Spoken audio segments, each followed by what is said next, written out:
What you're saying is disclosure would mean disclosing the existence of. Presence of. Presence of. I'm the one that defined disclosure with a capital D. Mm-hmm.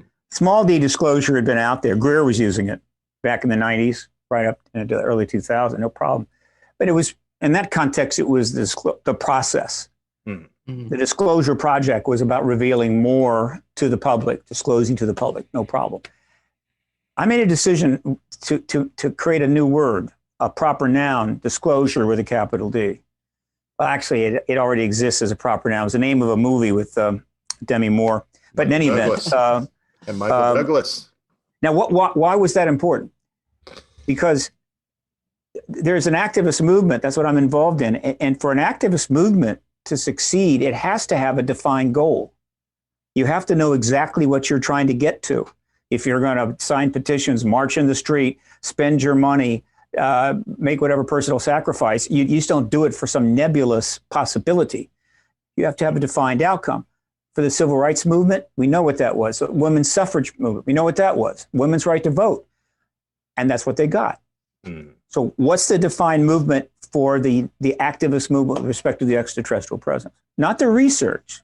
The research is about finding out things. Activism is about getting somewhere specific, particularly as it refers to the government. So we needed that. And for me, it was disclosure, capital D. What's that? That's the formal acknowledgement of their presence, not by just anybody, but by the heads of state of governments.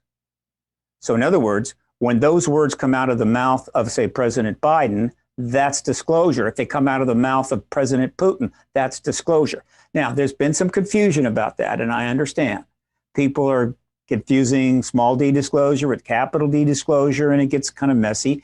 I'll take full responsibility for that. I still love the word.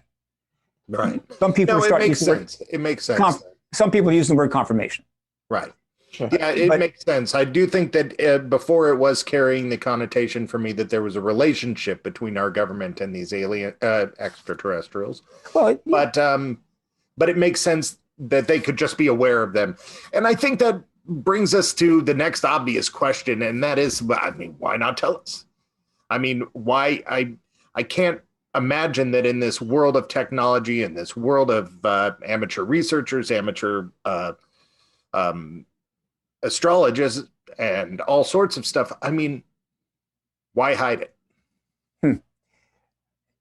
Now, I know you may not know the answer to this, but surely there's some speculation. Well, I have a pretty good idea. I mean, I'm asked that question constantly. I've been thinking about it for years. We have a pretty good idea why the presence of ETs and what the government knew about it was embargoed. Mm-hmm. And that's again a language issue. I'm the one, I'll take responsibility for that one. UFO cover-up was the term. That's what you used to describe what the government was doing. That was it for decades and decades. Wrong term.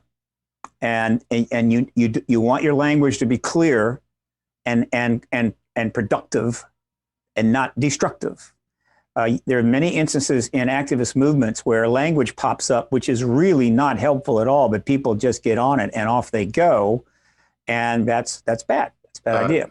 So what UFO cover-up is...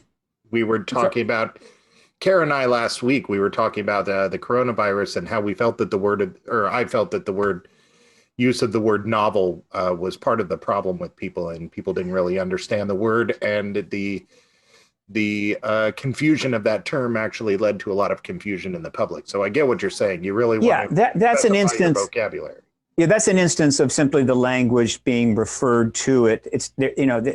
That's not an activist movement. That's researchers describing what's going on, and that is a term that is used in the research community, the virology, but the public did not get that. So that's also another language could be an issue in any area of communications, but there's a specific kind of problem that develops in activism. So UFO cover-up implies that there is an illegal process going on. Same thing with conspiracy. People refer to the truth embargo as a conspiracy. It is not. It is, in fact, the legal policy of the United States government going all the way back to 1947, justified under the National Security Act and other presidential directives that might have been issued, And so it wasn't illegal. It can't be a conspiracy, and it's not a cover-up. It is a truth embargo, like the embargo of Cuba. You can't go to Cuba. It's embargoed, and that's a legal policy. All right. So again, language. So I call it the truth embargo. Why did they embargo it? The answer is not too complicated, but it is somewhat complicated. The extraterrestrial phenomena of the modern era begins in 47. Prior to 47, there just wasn't much going on.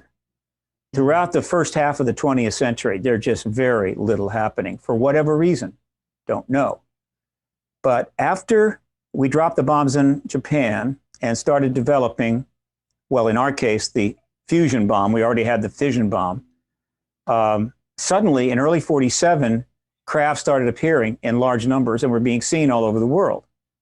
Many of these sightings, some of these sightings are known. Most of them are not known because at the time, nobody was paying attention. Nobody was filming. They saw something, they didn't report it. Lord knows how many sightings took place in 1947 alone. But the most famous sighting was Kenneth Arnold over Mount Rainier, 9 chevron-shaped, not disc-shaped, but chevron-shaped craft in formation. Only 10 days roughly later, a couple of these almost certainly similar, if not the same craft, crashed in New Mexico. And we got one of them. And we got the bodies, and we got a live one. And so at that moment, in July of 1947, they did put out a press release, which caused a bit of a problem, but they didn't get the memo. They didn't get the email, right? Don't put out a press release if you catch an extraterrestrial craft. So they put it out. They meant well. But at that moment, the government knew this. And by the government, I mean President Eisenhower, who had a limit, Truman, who had a limited amount of time to make a decision. What are we going to do? There's a press release out that says they found a saucer. What are we going to do? And he would have known about the bodies as well. So here was what President Truman was looking at. And I'm using him as representative for all of the military and intelligence people at the time. Sure. The Soviet Union, they know the Soviet Union had the fission bomb secrets and were working on a bomb. They've been working on a bomb, but they also had our information through a spy. They knew by 47 that they had the fusion bomb secrets as well, along with whatever they had developed, and they were going to build bombs. 3, they knew that the Soviet Union had missile scientists from Germany. We didn't get them all. And so we knew that they were building missiles. At that time, there was an iron curtain across Europe. And a significant portion of our own military were saying, we are going to have to fight the Soviets. A lot of them wanted to go to fight them almost immediately after the end of the war. So the battle lines were set. And the next war was in progress. The lead up to the next war was underway. It would be nuclear, World War III. And I think most of them knew that World War IV would be fought with sticks and stones. So that is what they're facing. They don't know what's going to happen. We could be headed for another war, but certainly the world will become very dangerous. And now they've got a crash vehicle with dead extraterrestrial bodies in it. So, and they don't know what the intention of these extraterrestrials are. They don't know what the technology be used for. And so they said, this is classified. We are shutting this down. Absolutely. Who would not do anything differently? And so they shut it down to see what would happen. Fortunately, the new second press release at Roswell pushed the press out. Everything settled back down. And for the next 5 years, they're behind the scenes, kind of figure out which way to go. There's some sightings turning up, not too big a deal. It's all manageable so far. And then in July of 1952, a bunch of these craft turned up over the Capitol. And for a number of days, over a period of like 2 weekends, craft were being seen around Washington. This was a big deal and scared the hell out of the military and the White House. And at this point, they realized these craft can go wherever they want. We can't stop them. And so if we don't go to great lengths to keep this issue contained, it's going to be out in the public domain. And by 52, of course, the situation with the Soviet Union was even worse. And so they really formalized, and the Robertson panel was part of this, they formalized the truth embargo at that point, and they said, okay, NSA, CIA, FBI, whatever it takes, we are going to contain this issue. We are not going to allow it to be a public matter. They didn't know how long they would have to maintain that posture. It could be that we would have settled things with the Soviet Union in 8 or 10 years, come to an agreement, step back on the nuclear arms development, made peace, had détente. That's not what happened. Right. What happened is a Cold War developed that lasted for 44 years. And every year of that Cold War, more nukes were built.